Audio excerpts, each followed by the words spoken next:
एक पल रुकिए। घर में कोई है जो हर महीने 2,000 रुपये, 2,500 रुपये, 3,000 रुपये का प्रोटीन पाउडर मंगवाता है, यह सोचकर कि यह सेहत के लिए ज़रूरी है? अभी एक बात सुनिए। भारत में बिकने वाले 36 पॉपुलर प्रोटीन पाउडर पर एक शोध हुआ। नतीजा चौंकाने वाला था। 70% प्रोटीन पाउडर में जितना प्रोटीन बताया गया था, उतना था ही नहीं। कुछ में तो आधा प्रोटीन भी नहीं निकला और 14% में हैवी मेटल्स, फंगल टॉक्सिन्स जैसी हानिकारक चीज़ें मिली। यानी आप जो पैसा प्रोटीन के लिए दे रहे हैं, उसमें से आधा शायद सिर्फ पैकेजिंग और ब्रांड के नाम का है। लेकिन आज की वीडियो सिर्फ डराने के लिए नहीं है।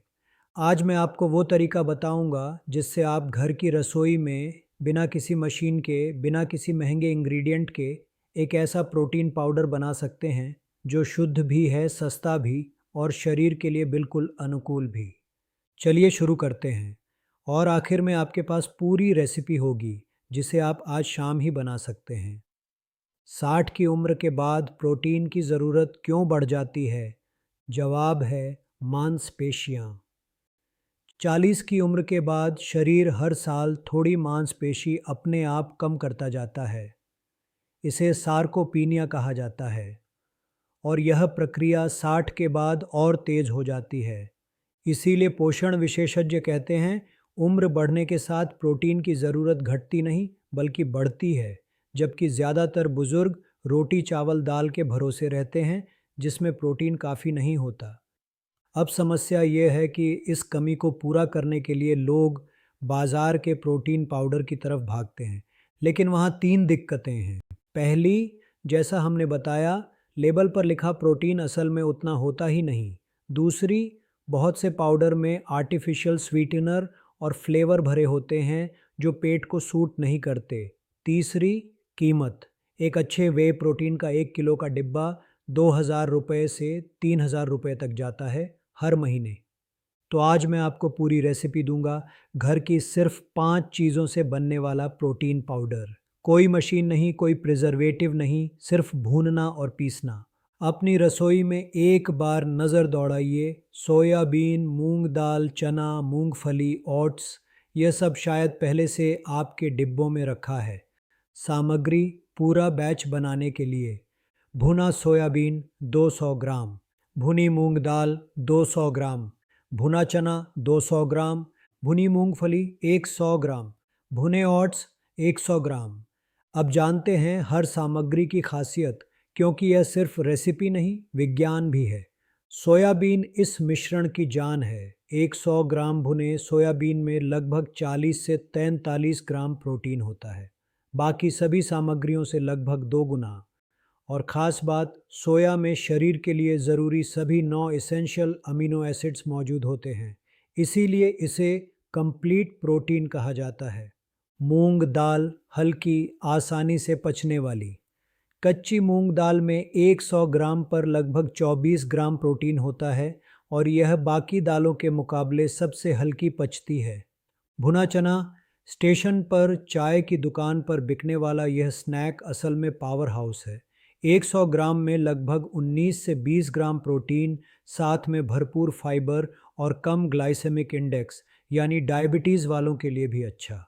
मूंगफली गरीब का बादाम कहलाती है, लेकिन प्रोटीन में बादाम से भी आगे। 100 ग्राम भुनी मूंगफली में लगभग 25 ग्राम प्रोटीन, साथ में अच्छी चिकनाई जो पाउडर को हल्का क्रीमी स्वाद देती है। ओट्स बेस का काम करता है। 100 ग्राम में लगभग 13 ग्राम प्रोटीन और बीटा ग्लूकान फाइबर जो पेट भरा रखता है और पाउडर को गाढ़ापन देता है। अब बनाने का तरीका: पहला कदम, हर सामग्री को अलग अलग भूनना है। कढ़ाई गरम करें, आंच धीमी रखें। सोयाबीन डालें और लगातार चलाते हुए तब तक भूनें जब तक हल्की खुशबू और सुनहरा रंग न आ जाए। कच्चा सोयाबीन कभी न खाएं, भूनना ज़रूरी है। उसी तरह मूंग दाल भूनें धीमी आंच पर जब तक हल्की सुनहरी न हो जाए। चना मध्यम धीमी आंच पर जब तक चटकने की हल्की आवाज़ न आने लगे। मूंगफली धीमी आंच पर जब तक भूरा रंग न आ जाए। ठंडा होने पर छिलका आसानी से निकल जाएगा, छिलका उतार दें। ओट्स, इन्हें बहुत हल्का सिर्फ 2-3 मिनट भूनना है, सिर्फ नमी सुखानी है, रंग बदलने की ज़रूरत नहीं। दूसरा कदम, सभी पांचों चीज़ों को एक बड़ी थाली में फैलाकर पूरी तरह ठंडा होने दें। गरम सामग्री पीसने से पाउडर में नमी और फफूंद लगने का खतरा रहता है। तीसरा कदम, ठंडी हो चुकी सामग्री मिक्सी में डालकर बारीक पाउडर बना लें। एक बार में ज़्यादा न भरें, 2 से 3 बार में पीसें ताकि मिक्सी गर्म ना हो। चौथा कदम, पाउडर को एक बार छलनी से छान लें ताकि दरदरे टुकड़े अलग हो जाएं। बचे हुए दरदरे टुकड़ों को दोबारा पीस लें। सब मिलाकर अच्छी तरह मिश्रण एकसार कर लें। पांचवा कदम, पूरी तरह ठंडा पाउडर एक सूखे एयरटाइट कांच या स्टील के डिब्बे में भरें। सीधी धूप और नमी से दूर रखें। इस तरह यह 2 से 3 महीने तक ताज़ा रहता है। सेवन कैसे करें? रोज़ 2 बड़े चम्मच यानी लगभग 20 से 25 ग्राम गुनगुने दूध, दही या रोटी के आटे में मिला कर लें। सुबह नाश्ते के साथ सबसे अच्छा समय है। इस मिश्रण के हर एक 100 ग्राम में लगभग 25 से 26 ग्राम प्रोटीन होता है।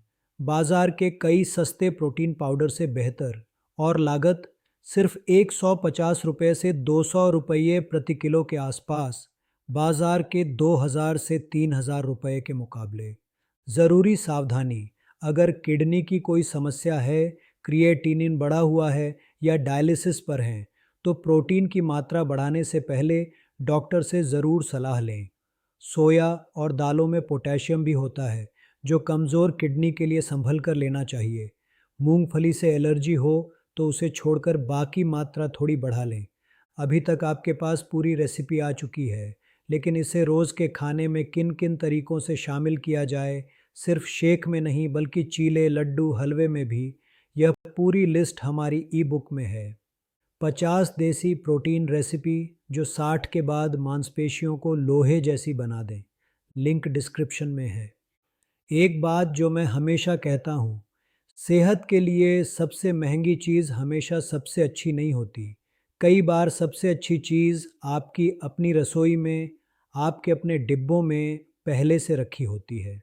अगली बार प्रोटीन पाउडर का डिब्बा मंगवाने से पहले एक बार अपनी रसोई में ज़रूर देखिए। कमेंट में लिखिए मेरा घर का पाउडर और बताइए आप इसे कैसे लेंगे, दूध में, दही में या रोटी में। महंगा प्रोटीन खरीदना ज़रूरी नहीं है। सही जानकारी और थोड़ी मेहनत, यही असली प्रोटीन शेक है। वीडियो पसंद आई हो तो लाइक करिए, किसी ऐसे परिवार के साथ शेयर करिए जो हर महीने महंगा प्रोटीन पाउडर मंगवाता है, और चैनल सब्सक्राइब करना मत भूलिए। अगली वीडियो में मिलते हैं।